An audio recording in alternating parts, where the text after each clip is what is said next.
Hello everybody, this is Fernando for the latest Urban Legends video. Alright, let's go ahead and we'll do the last one here for this series. My apologies for the delay of a couple of days. I was on another small trip just these past couple of days and just came back today, so I'm able to go ahead and finish this up. Be on the lookout for new videos on the ghosts and spirits, and then I'll start working on the cryptids and monsters series, and then I'll start mixing in some of the more of the Silent Hill and the Half-Life series as well. So I'll be on the lookout for all of that throughout the rest of the week, starting I guess tomorrow. So with regards to this urban legend, this one was not actually suggested by anybody, but I found this again in one of those lists where it talks about some of the urban legends famous around the world. This one seemed very interesting, and I wanted to talk about it here, and it has to do with an urban legend that's tied to Costa Rica.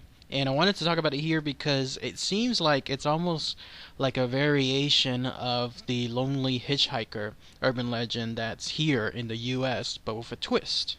And I'll mention that twist here in a few minutes. And what I'm talking about is the urban legend that's known as La Segua.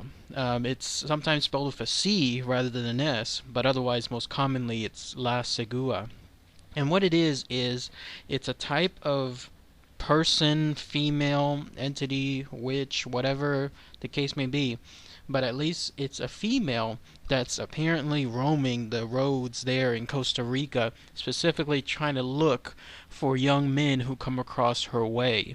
And there in Costa Rica, this is a pretty popular urban legend, so much so that the people there believe that there are many Seguyas, and even then people there, especially the men, seem to believe that sometimes even their wives, whatever their wives are, their girlfriends, anything along those lines, a spouse, they seem to believe that depending on the state of mind that their spouses have, that they themselves can turn to Seguyas too, and it's all based on a twist. It has to do with the idea that everything involving this urban legend is about morality.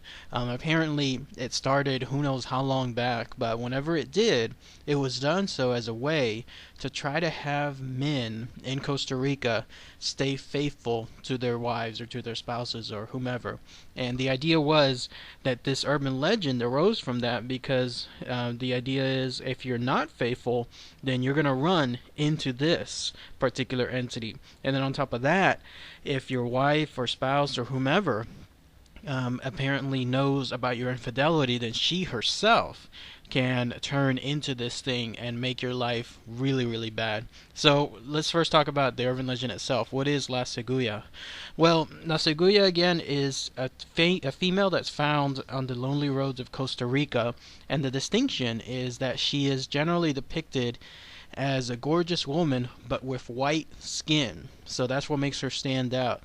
Obviously there in Costa Rica, if you've ever been or you've seen pictures of Costa Rica, anything involving the population, they don't have too many white-skinned women there, other than maybe, of course, anything involving tourists.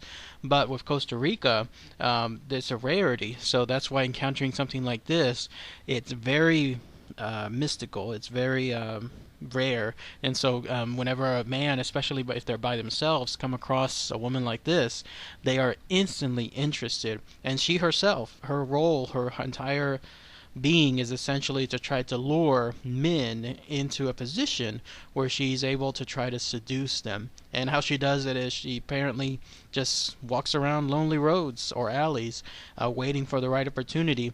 Eventually a man will come across, either driving or riding in sometimes their horses or pulling something with regards to their horse, and they'll see this young woman. And naturally anything involving men, again, and this ties into the Lonely Hitchhiker urban legend here in the US, when we see something involving a young woman on the road late at night, the instinct is of course to try to pull over and see what we can do, and maybe sometimes try to take them home, try to see if they can be helped, anything along those lines.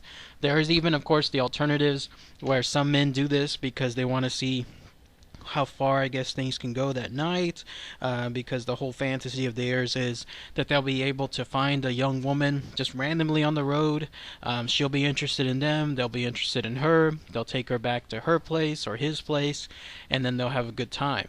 And so the idea beyond that is the man will most likely, and this is probably with some truth in it, most likely take this La Seguya home, no matter how much of a red flag is jumping up left and right.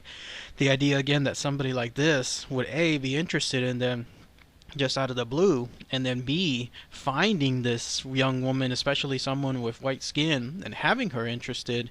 It just seems like there's so many red flags, but you know how men are, they'll immediately just listen to something else altogether inside their head and just follow their instincts, and so they take or try to take this woman home. And then that's where the other twist occurs.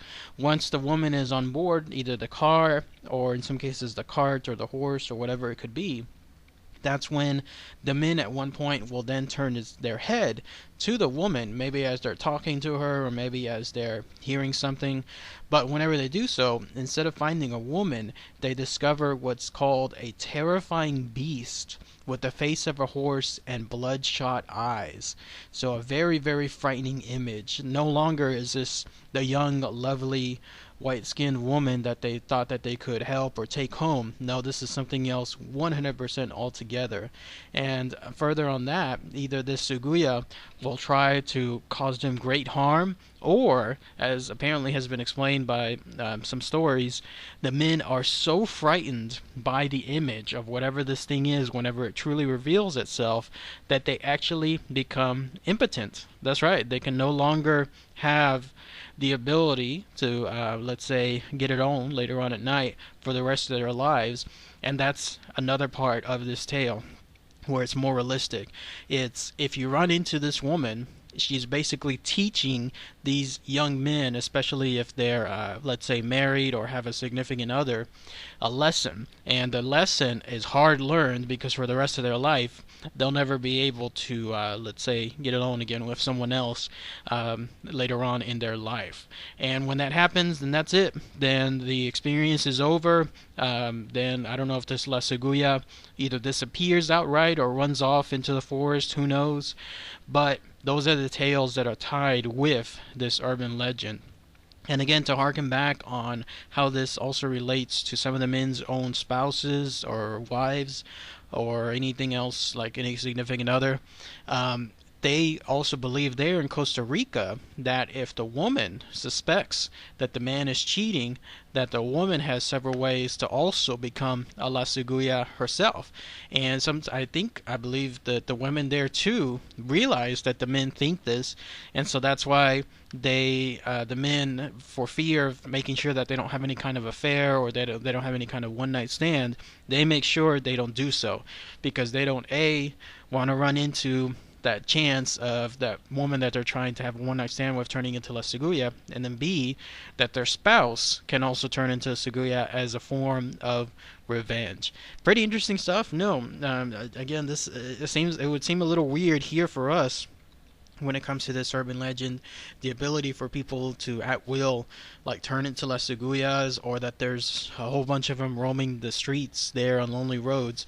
But there in Costa Rica, it is absolutely one of the main urban legends.